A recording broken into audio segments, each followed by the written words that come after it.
Hey there, podcast listeners. Galen Druk here. This week, we're bringing you a bonus episode from our friends at WNYC Studios. 538 partnered with the podcast Death, Sex, and Money to do a survey asking men what they think about being a man in 2018. It's not exactly the politics coverage that you might be used to hearing in this feed, but it is interesting. And of course, identity does play a significant role in American politics. So that's also something to think about as you listen. But without further ado, here it is. I get this kind of paralysis where you're trying to be all these different things at the same time and unlearn past behaviors. And I know I'm not the only one that gets stuck there.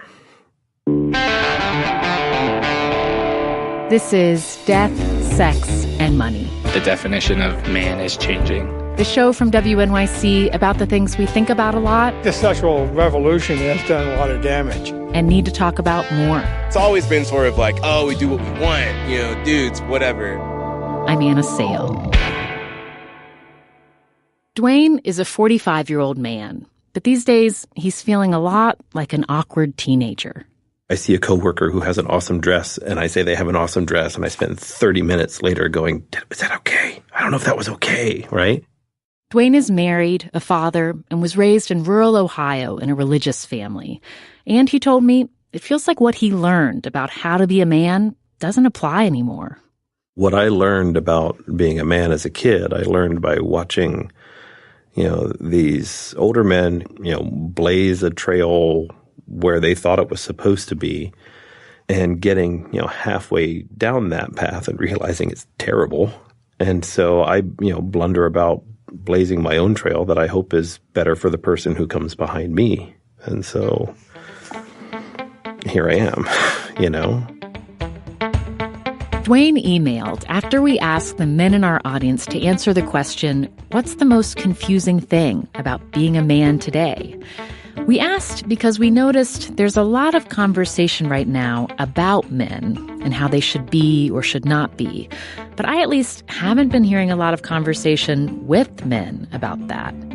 And we heard back from you that Dwayne is not the only one feeling stuck in this moment of change. I think we're confused about our place. There's a very unclear set of expectations as far as how a man should behave. The confusion comes from being told your definition isn't strong enough. I'm now learning it's okay to cry. But we've given no clear path to strength. I think this is the crisis. There's a vast silence at the heart of the interactions that men have with other men. There's no clear rules, so this gets very, very, very, very confusing. We heard from a lot of men that they're feeling a need to change. But men also told us that actually letting go of some of the expectations they grew up with is not easy. That's what a listener named Dre Ray told me.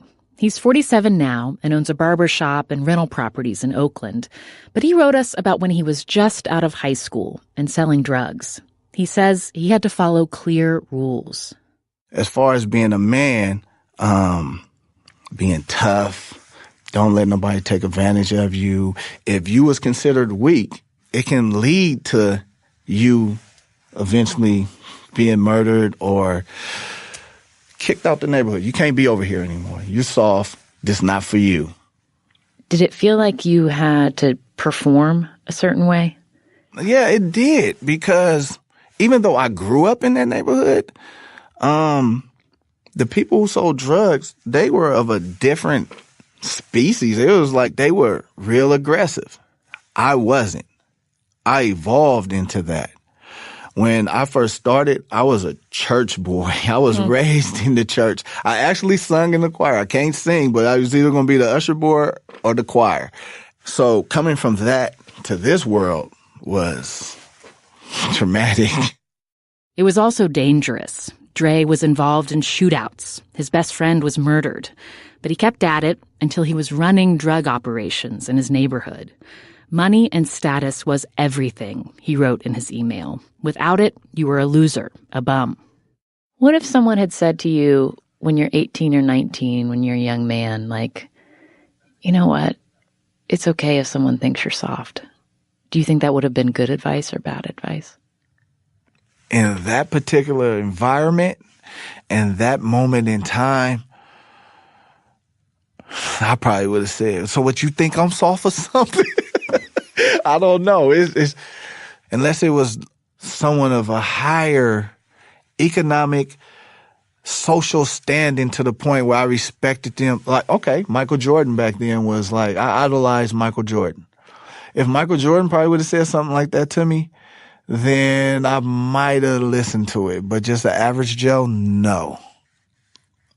I'd have been like, you must be soft. Dre was arrested when he was 26 and ended up serving 3 years in state prison. When he got out, he had to learn how to support himself legally. It's a trip when you go from having something to nothing, how people treat you. I was back staying with my grandparents. That was a hard blow for me. I was driving the airport shuttle. I remember one time, my auntie, I had a 10-speed, and I'm about to ride the 10-speed to work. I didn't even have a vehicle. And then she said, when I was coming out my bedroom with the bike on my way to work with the uniform on, which I felt like I looked like a clown, she said, and this almost pushed me back into the streets. She said, Andre. And I said, yes. She go, how does it feel? I said, what, working? She said, no. You had all these fancy cars and all this nice clothing, and now you're on a 10-speed going to work. Ha, ha, ha. And she just fell out laughing. She thought it was the funniest thing. And I remember my grandfather looked at her and like, really? And then he turned and he looked at me and said, son, don't worry about it. Go to work. There's honor in all work. And I went to work. How important is earning money to you now, as in the ways that you think about yourself as a man and a provider? How do you think about money?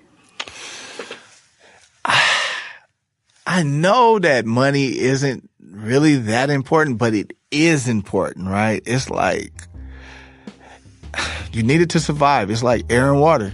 But as it relates to me as a man, if I didn't have the ability to take care of my family, I think that would weigh on me terribly.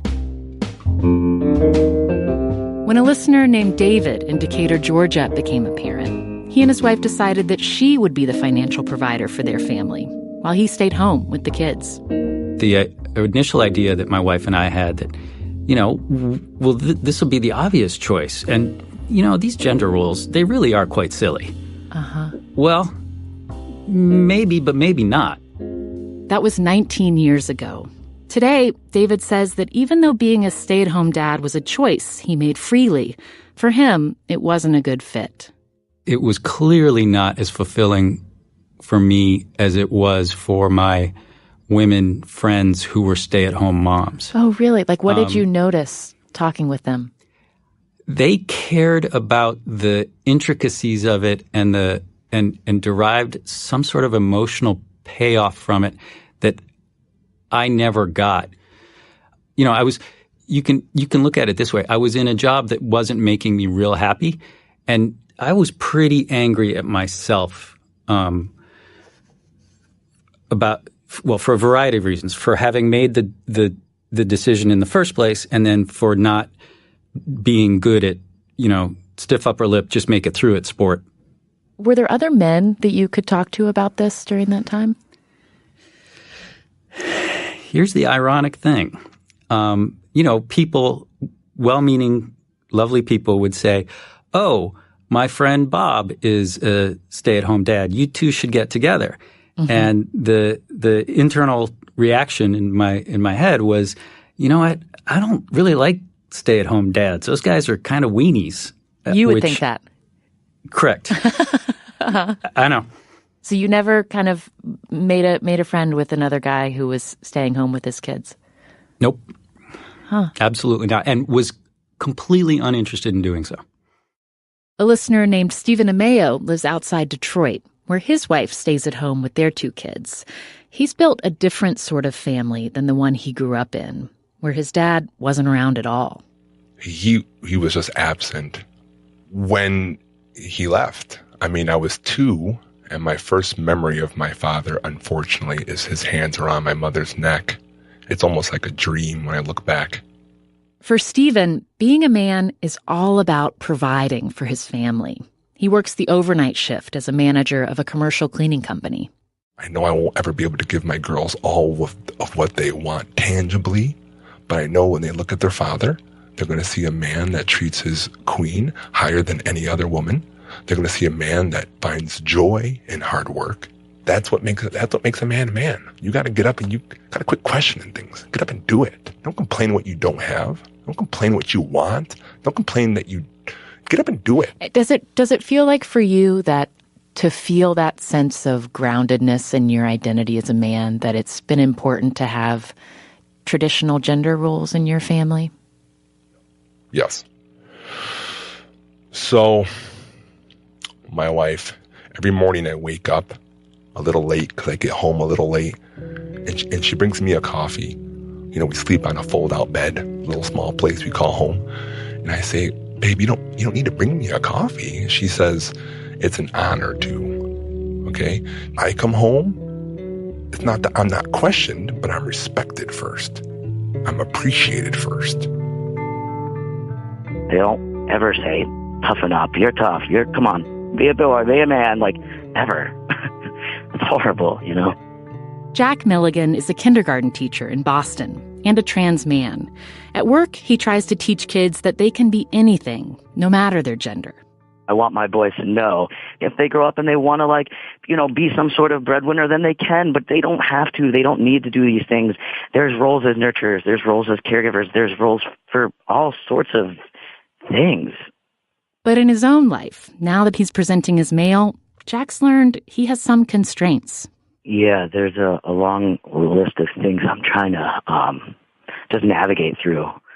For example, when in a grocery store as a man, it isn't as socially acceptable to wave and smile and talk to small children that you don't know. Whereas when I was presenting as a female, if a kid was being goofy, we would smile at each other and maybe wave, and I'd smile at the parent, they'd smile back. And I learned that it doesn't sometimes feel right.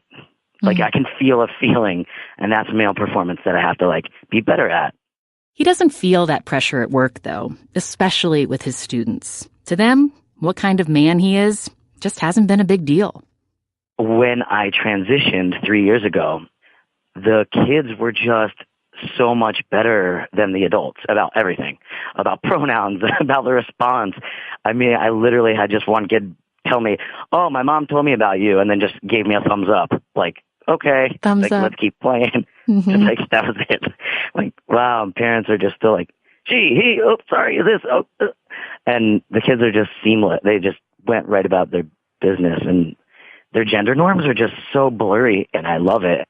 Well, it's interesting to me, you talked about the conversations with little boys and making sure they know that they have a wide range of what they can be interested in and want to do. Does it feel like the little girls have that assumption more built in? And I'm possibly, and I feel like there was a push on the girls can be anything, obviously, and that I love that push. And I think remembering to bring the boys along to say they can also be anything too. I would say that it is easier for girls to be freer than the boys right now.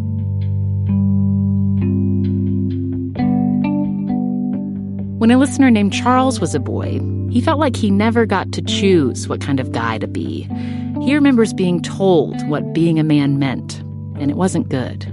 I grew up in a very, very liberal town, and there were a few family friends and kids on the schoolyard who had been raised in a radical feminist environment. Mm-hmm. And so they would use the ideology as a sort of a bludgeon. And you mean they would, a sort of anti-male behavior? Is that what you mean, or? It was sort of the, you and the patriarchy and and I didn't really understand it. But it was just being used as a taunt, mm-hmm. or at least I absorbed it as a taunt. This is one of the first instances of somebody explaining to me that I was responsible for people's fear of me. Charles is a big guy. And when he was a teenager, the way his body looked to other people changed faster than the way he saw himself. He wrote us an email about a fight he had with his mom when he was 15. I don't remember what it was about, but I remember sort of wishing to make my point and raising my voice, probably for the first time. And she just drew back, and she was visibly afraid of me. And I was horrified with myself. Mm-hmm. The idea that this body that I was growing to inhabit at that time could be a threatening object hadn't really been a part of my self-image to that point. It really, the language you used in your email when you said it hurts to be the monster. It can feel so sort of alienating to be seen in a way that's threatening when that's not what you intend. Yeah, that's probably one of the hardest things, is to just be walking around and having people be afraid of you. When have you felt the most lonely in your life? Probably when I was in college, and I was very heavy and I had very few friends.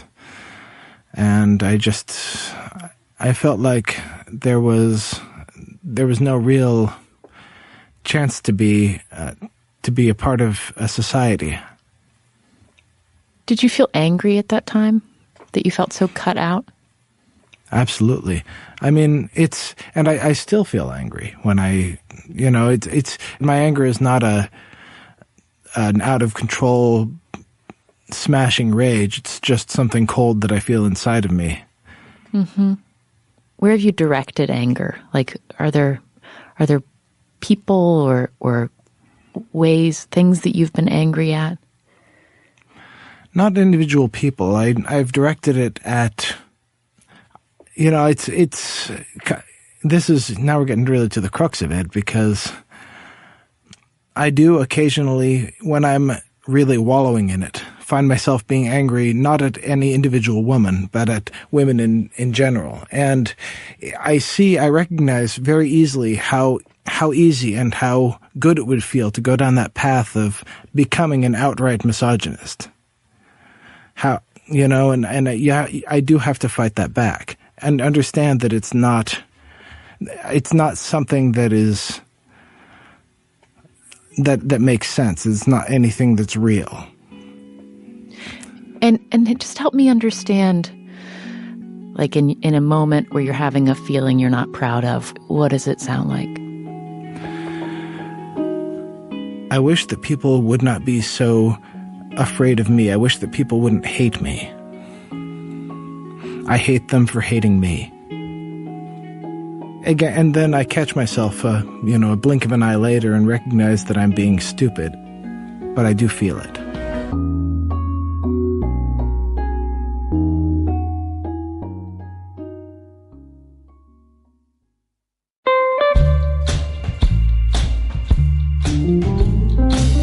Coming up, are you currently dating, Frederick? Single, ready to mingle. He might be stung with the family bug. A son and his father talking together. I was 41 when I got married. Right, there is a precedent. Yeah. In my defense. Yeah. So when we asked the men in our audience what's confusing about being a man today, you had a lot to say. But as we worked on this episode, especially as a mostly female production team, we also wanted to hear from men who don't listen to this podcast. We sent reporters out to talk to men in different American cities and asked the same question: what's confusing about being a man today? And we got really different answers. I can't say that I find it confusing, to be honest. No, I don't think so. Not for me, really. I feel like being a man is knowing who you are. I wouldn't say that there's anything confusing for me. Being a good man is so simple. We also surveyed more than 1,600 American men in partnership with the data news site FiveThirtyEight and SurveyMonkey. You can find a link to the full results on our website at deathsexmoney.org/men. But here are a few findings that stuck out to me. 57% of men surveyed say they rarely or never cry. We asked what men worry about on a daily basis, and from a very long list of options, the top worry was their weight. More than half also reported worrying about money, and a third said in particular they worry about providing for a family. As men, we're kind of supposed to be, the hunters. I still have it in my head that the man is the provider, and They're not breadwinners, so what the hell are they? And when they're worried, many men deal with it on their own. Nearly half said they frequently or sometimes feel lonely. More than 40% said they've never or have rarely asked a friend for personal advice. And more than 2/3 of men say they've never been to see a therapist. That's the case for Dre in Oakland. Unless talking to my cellmate was counseling. I don't think so. We also asked about the impact of Me Too in our survey and with the men out on the street. I think the Me Too movement has been so powerful and strong and awesome in a lot of ways, but it kind of bums me out that straight men have had to be villainized in a way. I usually don't ever think about what I say, but recently I actually do. I feel now it's a little harder to walk up to women and just start talking to them. They're more standoffish. You see someone who's a man and you don't think of him as a gentleman unless he explicitly acts like it. And when it comes to intimacy, in our survey, the way men reported dealing with consent varies by age. More than 40% of men ages 18 to 34 say they gauge interest by asking for verbal consent, compared to less than a third of middle-aged men. Just 15% of men over 65 say they ask for verbal consent. And finally, nearly a quarter of employed American men said in our survey that they'd never heard about the Me Too movement. Again, you can find a link to these survey results on our website at deathsexmoney.org/men.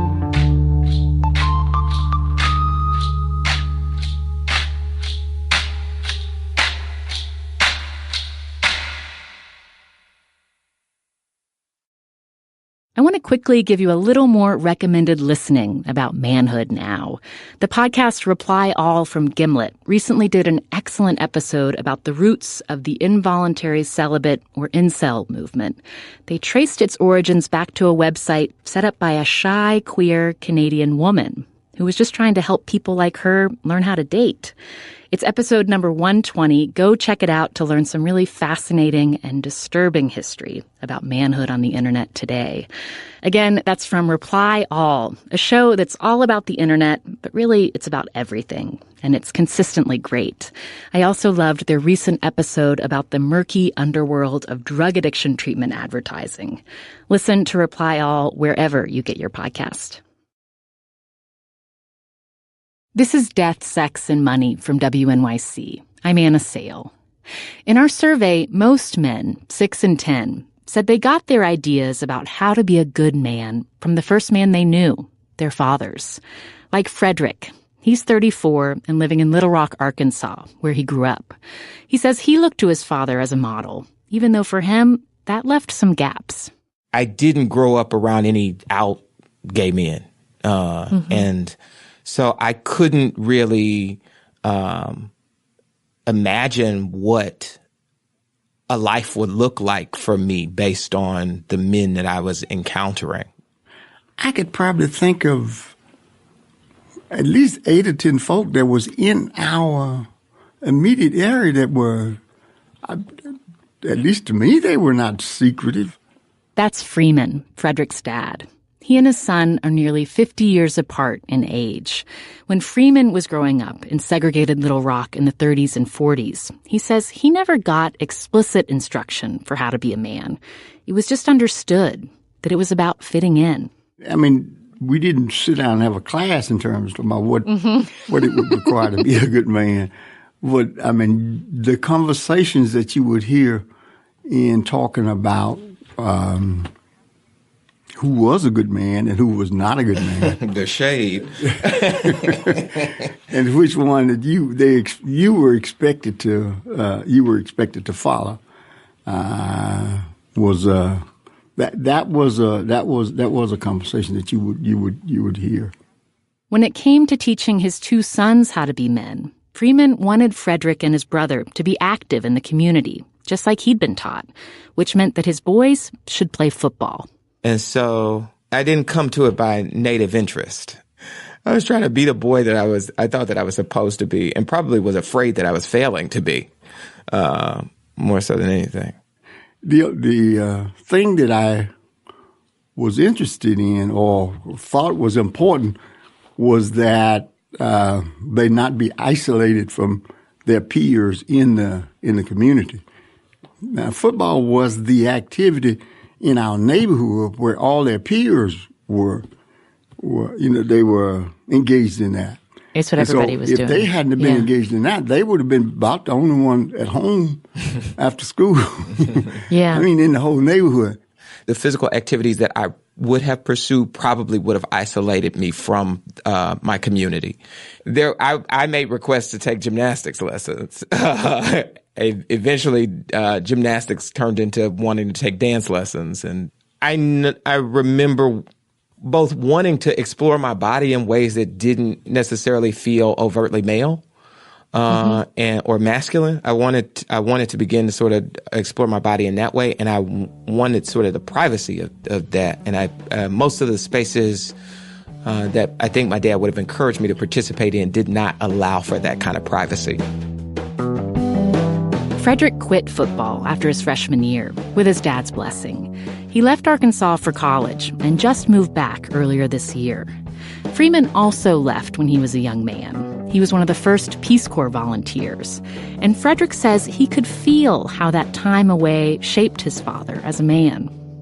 Dad, I always liked hearing you talk about sort of having to transition the perspectives that you gained while you were abroad back to Arkansas. Like, I feel like throughout my life, I've never felt you exerting a lot of pressure to be a certain type of man. And I just wondered how you came by that expansiveness. I never extended to others the privilege of painting the box that I was in. Mm-hmm. And so I certainly didn't want to try to paint that box for somebody else. And remember when we were growing up, we were children. I mean, there was a lot of boxes people tried to put us in. There were people tried to put our community, the community I grew up in, tried to put it in a box. I always felt that you limit yourself, because if you put them in a box, you got to stay there to hold them in the box.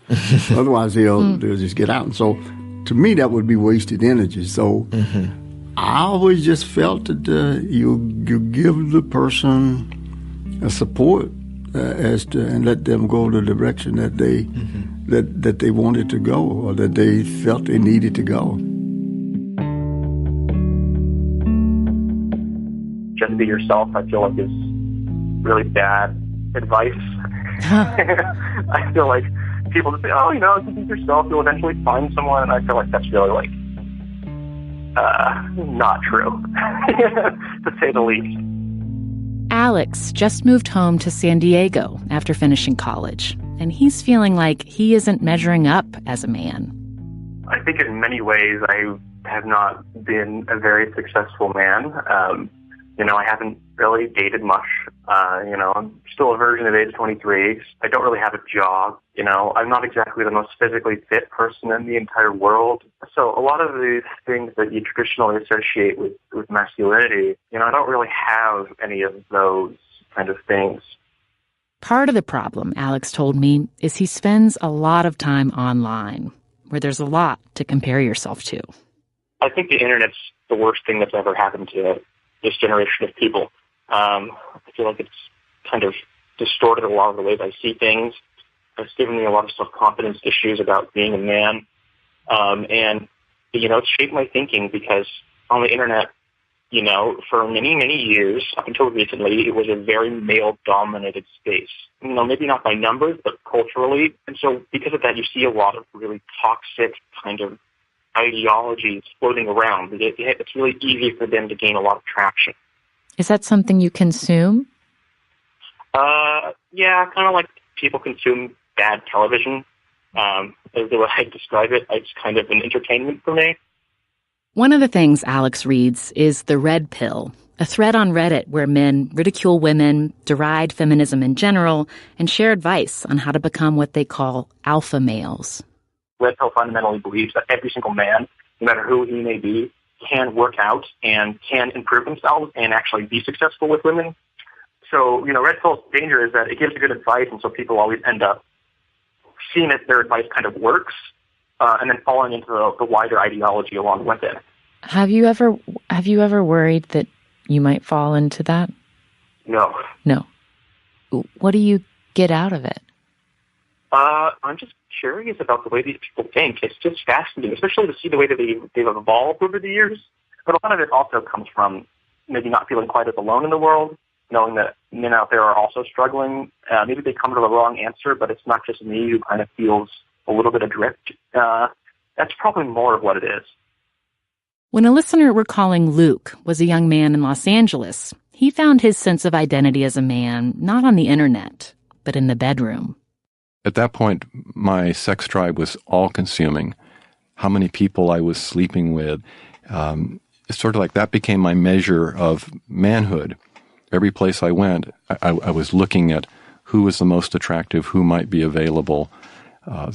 Seeing a very attractive woman was a great turn-on, something strongly desired. And if she was not available, there was sort of resentment. And for me, there was self-put-down about that, too. And so just so I have a sense, say in one of your most sexually active years, how many different women would you say you slept with? 20 or 30. When you think back on that time and the way that you thought about sex and having sex with women, are there things that you feel regret about? I feel regret for myself in that I was so insecure, that I was missing a lot of life, that there was so much more to be seen in the world than just sizing up how pretty a woman was when I walked into a room, or who was the prettiest woman in the room, or something like that. So looking back upon it, it was kind of shallow, but it was still a deep drive that kind of controlled me. Do you think when you were entering rooms and sizing up women's attractiveness, do you think the women could tell? I'm sure they could. I don't think I was one who leered a lot, but I think people can tell when they're being looked at and looked up and down and judged. Does that feel embarrassing to think about? Yes, that does feel embarrassing. And it wasn't something I necessarily was aware of at the time, but looking back, yes, I think that makes people uncomfortable, as it should.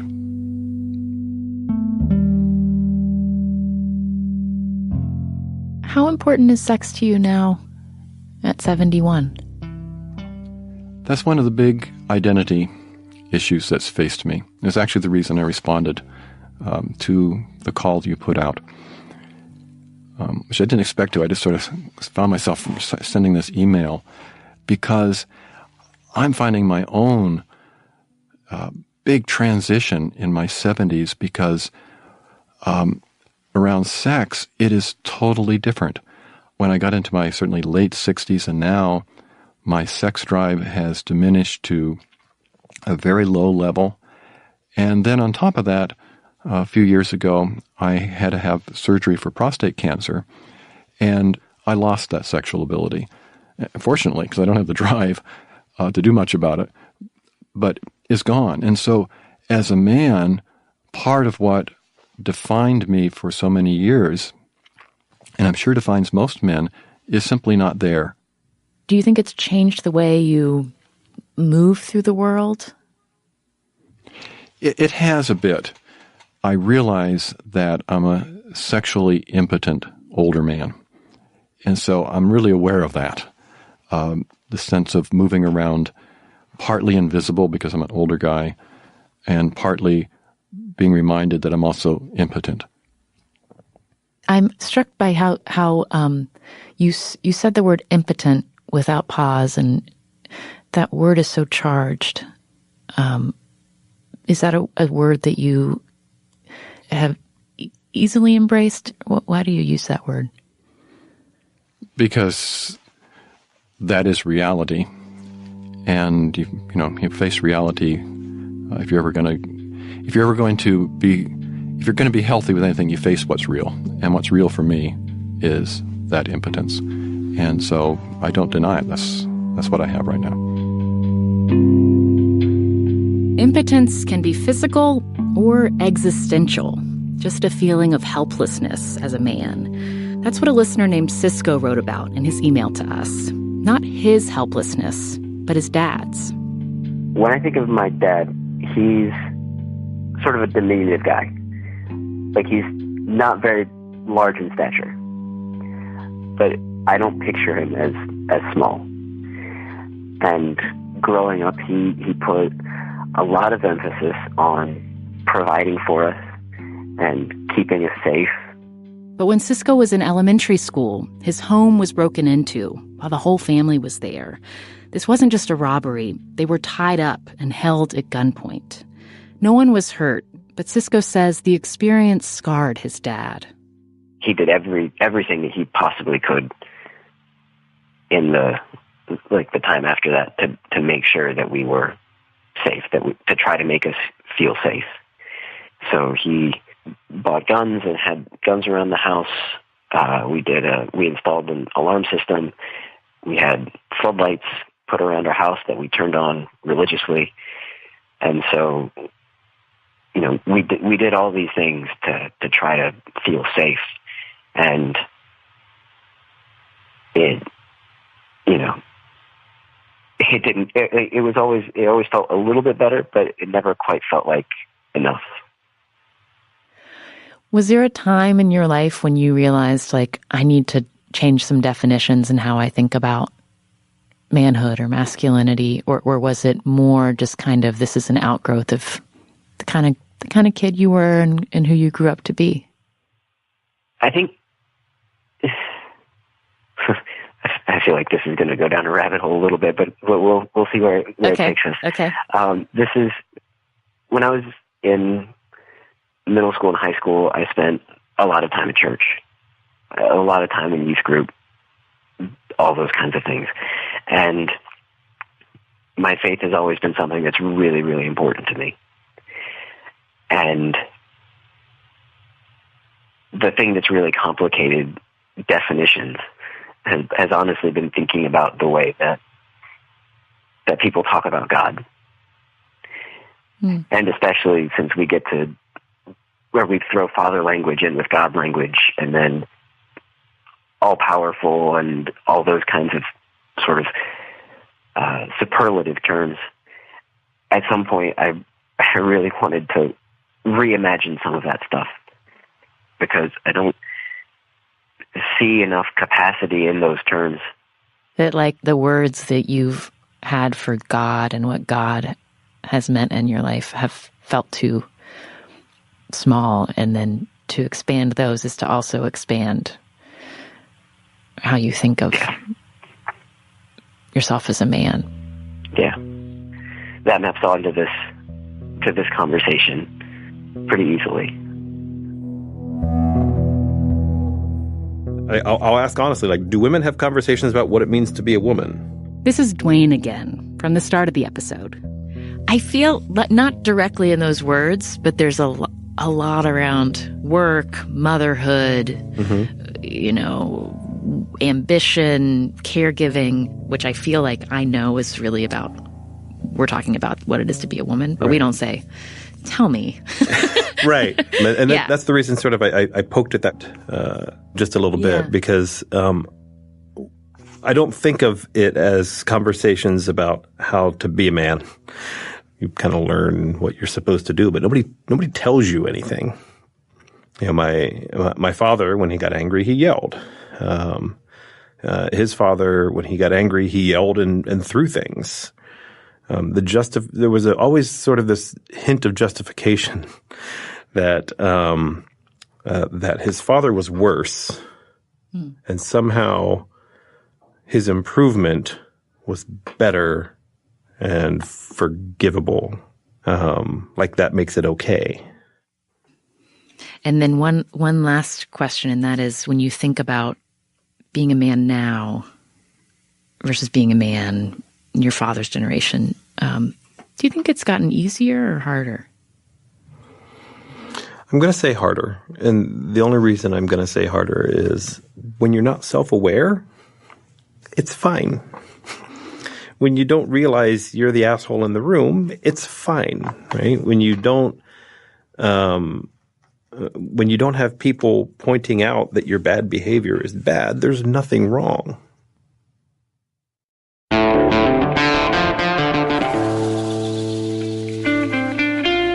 Thank you to all the men who shared their stories with us as we worked on this episode. You can see all our coverage, including a link to the full results of our survey with 538 at deathsexmoney.org/men. And check out their show, the 538 Politics Podcast, for more stories about the numbers behind our changing culture and society. Death, Sex, and Money is a listener-supported production of WNYC Studios in New York. I'm based at the Center for Investigative Reporting in Emeryville, California. Our team includes Katie Bishop, Annabelle Bacon, Stephanie Joyce, Emily Botine, and Andrew Dunn. The Reverend John DeLure and Steve Lewis wrote our theme music. Special thanks to Dan Boyce and Ian Koss for their help on this episode, and to Wyoming Public Radio and the Buffalo Bill Center of the West. I'm on Twitter at Anna Sale. The show is at Death, Sex, Money on Twitter, Instagram, and Facebook. Tell us your thoughts on this episode using the hashtag ManhoodNow, or you can email us at deathsexmoney@wnyc.org. And on July 11th, we're going to continue this conversation about manhood today, live on the radio. CNN's W. Kamau Bell will join me, and we'll take calls from you. It'll be broadcast on public radio stations across the country and streamed on WNYC.org at 9 p.m. Eastern, 6 p.m. Pacific. Again, that's Wednesday, July 11th. One thing we heard again and again is how awkward it can be for men to talk to each other about being men. But Jack told me when he transitioned, the words came easy for his dad. The only thing that has changed in our relationship is that he no longer calls me like, all right, love you, hon. He's like, all right, bud, I love you. You know, like he changed one word. Bud. I like that. Bud. Yeah, I guess that's the term for fathers, is a bud. I'm Anna Sale, and this is Death, Sex, and Money from WNYC.